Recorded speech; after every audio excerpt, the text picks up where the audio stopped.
17वीं शताब्दी में मुगल साम्राज्य अपने पीक पे था और उस समय राज कर रहे थे मुगल बादशाह शाहजहां।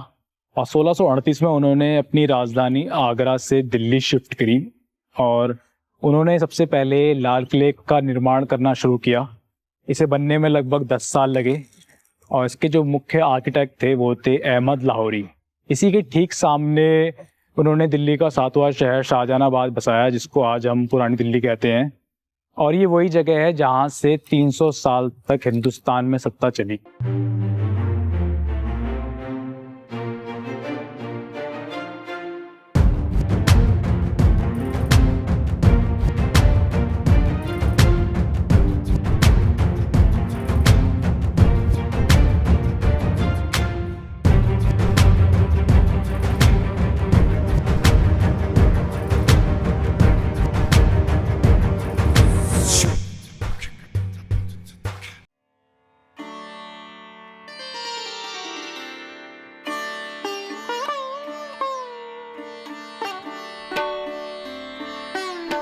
लाल किला भारत के दिल्ली शहर में स्थित एक ऐतिहासिक मुगल किला है।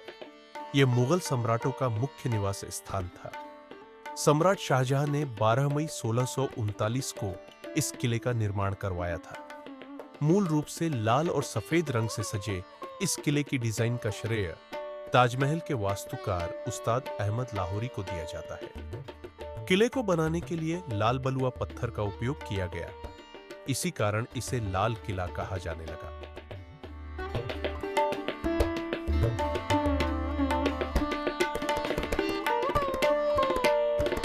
लाल किला लगभग 254 एकड़ में फैला हुआ है और इसकी जो दीवारें हैं वो लगभग 2.5 किलोमीटर लंबी हैं। और जो शहर की तरफ की दीवारें हैं वो 108 फीट ऊंची हैं और जो नदी की तरफ की दीवारें हैं उसकी ऊंचाई लगभग 60 फीट है। लाल किले में मुख्य तौर से 2 दरवाजे थे। पहला था लाहौरी गेट और दूसरा है मेरे पीछे आप ये देखिए दिल्ली गेट। और इस गेट की खास बात ये है कि यहाँ से सिर्फ शाही लोगों को आने जाने की अनुमति थी। पहले यहाँ से बादशाह जामा मस्जिद जाने के लिए इस गेट का प्रयोग करते थे और आज के समय में यहाँ से सिर्फ प्रधानमंत्री को जाने की अनुमति है, जो कि 15 अगस्त के दिन यहाँ पर जब झंडा फहराने आते हैं तब इस गेट को खोला जाता है। लाल किले की जो मुख्य एंट्रेंस है वो है लाहौरी गेट और इसका नाम लाहौरी गेट इसलिए पड़ा क्योंकि ये लाहौर की तरफ फेस करके बनाया गया था। और उस समय में जितने भी शाही जुलूस हुआ करते थे वो इसी गेट के थ्रू अंदर जाते थे।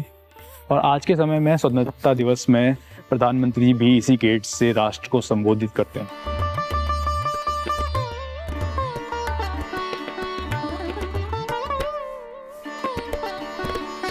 और जो आप मेरे पीछे ये एडजेसेंट वॉल देख रहे हो, ये जो प्राचीर है इसका निर्माण करवाया था औरंगज़ेब ने।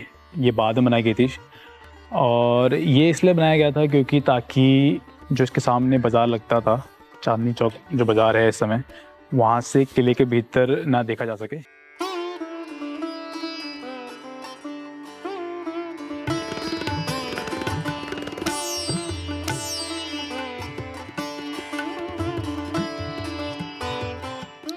किले में प्रवेश करते ही एक बाज़ार मिलता है जिसका नाम है छत्ता चौक बाज़ार और इसको शाहजहां ने बनाया था किले में मौजूद शाही महिलाओं के लिए, ताकि उन्हें किले के बाहर न जाना पड़े शॉपिंग के लिए। और यहाँ पर उस ज़माने में महंगे आभूषण और शाही कपड़े मिलते थे। और इस बाज़ार की खास बात ये है कि ये उस समय की पहली बाज़ार थी जिसके ऊपर छत मौजूद है।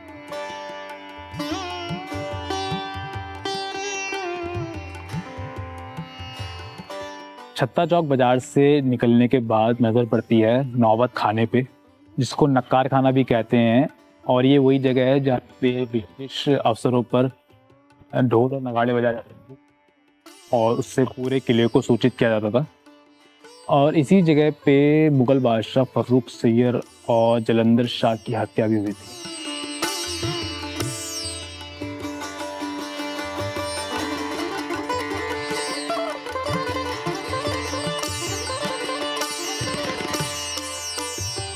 नौबत खाना से ठीक सामने पड़ता है दीवान आम और इसके नाम से पता लगता है कि यहाँ पे ये हॉल ऑफ कॉमन ऑडियंस था। यहाँ पे जितने भी आम लोग हुआ होते थे वो अपनी अर्जियाँ बादशाह तक पहुँचाते थे। और इसके ठीक सेंटर में एक वाइट मार्बल का सिंहासन है जिसके ऊपर बैठ के जो भी मुगल रूलर थे वो वहाँ से अर्जियाँ सुनते थे।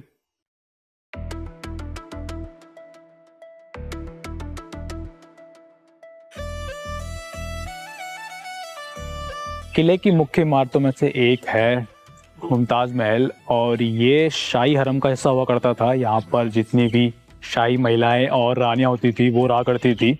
और आज के समय में यहाँ पे संग्रहालय खोल दिया गया है जिसमें मुगल काल के समय की वस्तुएं मौजूद हैं।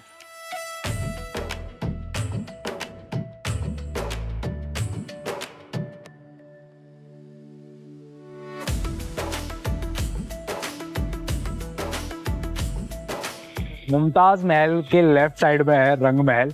ये भी शाही हरम का हिस्सा था और यहाँ पर शाही महिलाएं आराम फरमाने के लिए आया करती थी। इसके ठीक बीचों बीच में से एक नहर बहती है जिसका नाम है नहर बहिश्त, जो कि पूरे रंग महल को ठंडा करने के काम आती थी। और इसका नाम रंग महल इसलिए था क्योंकि इसकी दीवारों और छतों पर रंगीन चित्रकारी और नक्काशी थी।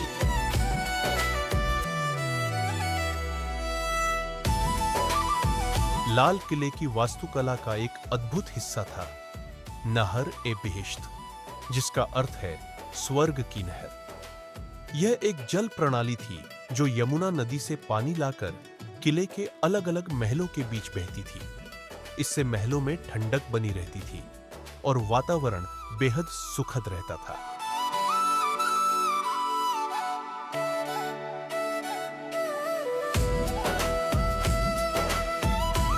जो अगली इमारत आप मेरे पीछे देख रहे हो इसका नाम है खास महल, और ये खास इसलिए है क्योंकि ये राजा का पर्सनल रेजिडेंस हुआ करता था, निजी निवास। और ये पूरा वाइट मार्बल का बना हुआ है और इसमें काफ़ी सुंदर नक्काशी की गई है। और जब भी राजा को अपनी प्रजा या आवाम को दर्शन देने होते थे तो वो इसी जगह से खड़े होकर देते थे।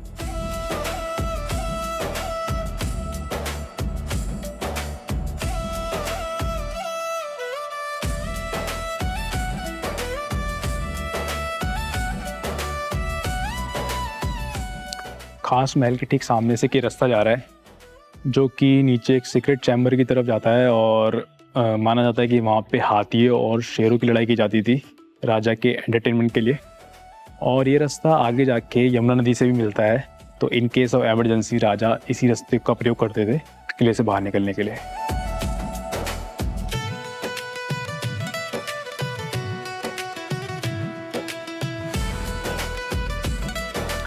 किले की सबसे महत्वपूर्ण इमारत है दीवान खास, और ये वही बिल्डिंग है जहाँ पर बादशाह अपने सिर्फ खास मंत्रियों और विशेष राजदूतों से मिला करता था। ये प्रॉपर वाइट मार्बल से बनाई गई है और इसी जगह पे दुनिया का सबसे महंगा सिंहासन मयूर सिंहासन रखा गया था जिसकी कीमत 2 ताजमहल से भी ज़्यादा थी। और ये जगह इतनी सुंदर थी कि इसको बनाने वालों ने यहाँ पे इसकी दीवार में लिखा था कि दुनिया में अगर कहीं स्वर्ग है तो यही है।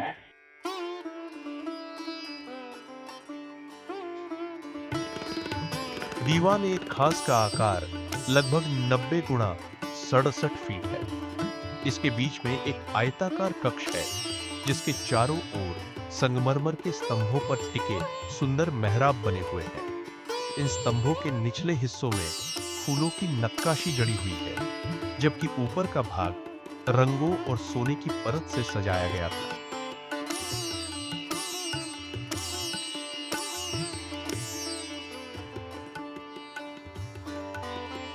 छत के चारों कोनों पर स्तंभों वाले छोटे छोटे छतरियां बनाई गई है। कहा जाता है कि इस हॉल की छत कभी चांदी और सोने से सजी थी, लेकिन समय के साथ साम्राज्य की आर्थिक कठिनाइयों के दौरान जाटों और मराठों द्वारा इसे उतार लिया गया। आज जो छत दिखाई देती है वह 1911 में लगाई गई थी। इस हॉल के बीचों बीच नहर ए बहिश्त यानी स्वर्ग की धारा बहती थी और इसी दीवार पर अमीर खुसरो की प्रसिद्ध पंक्ति अंकित है। अगर कहीं धरती पर स्वर्ग है तो यही है, यही है। यही है।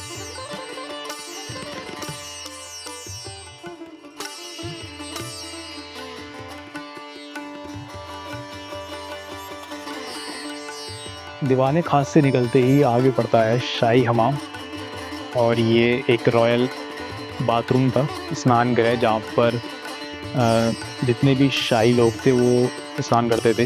यहाँ पे ठंडे और गर्म पानी की व्यवस्था थी और डेली 40 मन लकड़ियाँ जलाई जाती थी पानी को गर्म करने के लिए। इसके फुव्वारों से रंगीन और खुशबूदार पानी निकलता था।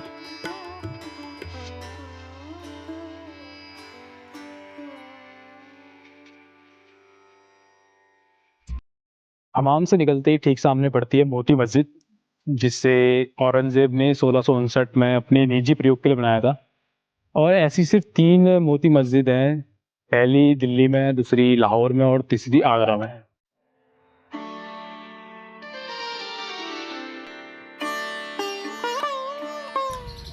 1739 में पर्शिया का रूलर नादिर शाह ने दिल्ली पर आक्रमण किया। उस समय यहाँ पर शासन था मोहम्मद शाह रंगीला का, और करनाल में हुई लड़ाई में उसने मुग़लों को हराया। उसके बाद उसने दिल्ली में प्रवेश किया और यहाँ पर काफ़ी कत्लेआम हुआ और उसने जितना भी शाही खजाना था वो लूट लिया। यहाँ तक कि मयूर सिंहासन और कोहिनूर हीरा, जो कि बेशकीमती हीरा था, उसे लूट कर वह अपने साथ फारस ले गया। और उसकी लूट इतनी बड़ी मानी जाती है कि अगले 3 साल तक उसने वहाँ पर टैक्स नहीं वसूला था। और इसी इंसिडेंट के बाद से ही मुग़लों का पतन शुरू हो गया। उनकी जो डायनेस्टी थी उसके पतन की शुरुआत यहीं से हुई।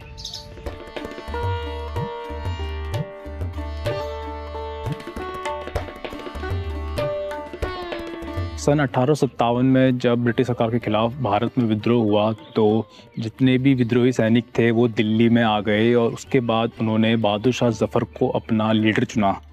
लेकिन कुछ ही महीनों बाद अंग्रेज़ों ने वापस दिल्ली पे कब्जा कर लिया और उसके बाद बहादुर शाह ज़फ़र, जो कि आखिरी मुग़ल राजा था, उसको गिरफ़्तार किया और उसका मुकदमा भी लाल किले के अंदर ही चलाया गया।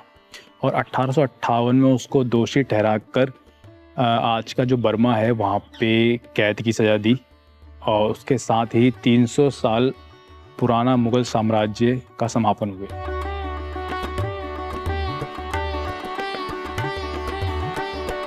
अठारह के बाद लाल किला ब्रिटिशर्स के कंट्रोल में आ गया और उन्होंने इस किले को छावनी में बदल दिया। यहाँ पर जितनी भी बिल्डिंग्स थी लगभग 80% संरचनाओं को तोड़ दिया गया और उनके बदले ये आर्मी बैरक्स बनाए गए, जो आप मेरे पीछे देख सकते हो लाइन से जो बिल्डिंग्स हैं, ये सारी ब्रिटिश बिल्डिंग्स हैं जो कि उनकी आर्मी द्वारा यूज़ की जाती थी।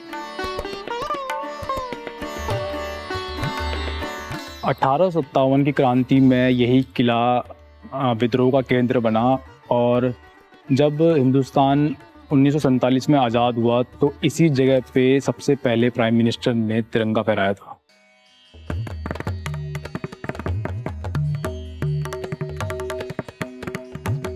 यह केवल एक झंडा फहराने का समारोह नहीं था, बल्कि यह उस लंबी आजादी की लड़ाई का प्रतीक था जिसके लिए लाखों भारतीयों ने संघर्ष किया।